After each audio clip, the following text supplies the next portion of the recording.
One of the strangest phenomena to occur at our of history is how we define periods of time through decades.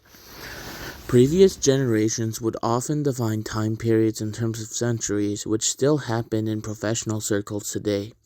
However, in the cultural sphere, decades have become the popular method to divide different periods of time based on what the culture was at a given time. I'm not sure how this method became so popular, but from what I can gather, it seems the rapid influence and development of technology in the 20th and 21st century played a part in how rapid the tech we have in our houses seems to change, and how we seem to buy new appliances every decade. A similar trend can also be seen with our culture and how developments have made cultural changes occur much faster than centuries before.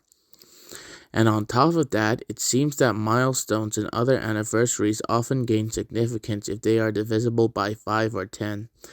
Think about how significant someone's 5th, 10th, or 30th birthday is. But whatever the case may be, decades seem to be the most popular time to divide different cultural periods, regardless of whether or not it is the best option. The reason why I say that is because, to me, I find decades a poor option to define cultural periods in history, especially in recent history, because cultural trends are really not beholden to a specific period of time. Some cultural trends may only last a few years, while others can last for hundreds.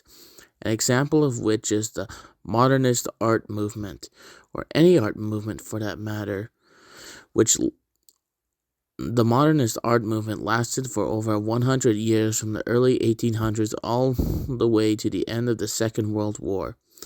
Cultural movements can also be very short as well, lasting only a couple years.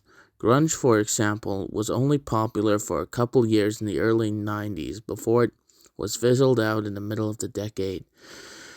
Alongside that, cultural trends often don't fit neatly into a decade and can expand into other decades as well. Nu metal, for example, started around the mid to late 90s but only really got popular in the late 90s and early 2000s, before it sputtered off in 2003, which was well into the next decade from its birth.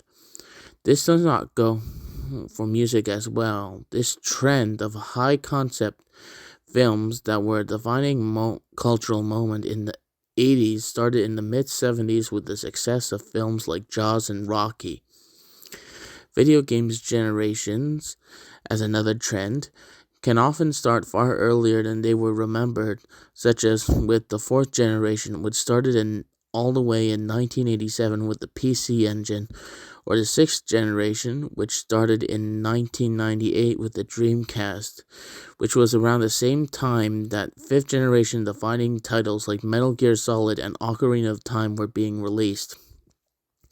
Fashion and aesthetics trends also tend to shift a lot and not really stay put in one 10-year period.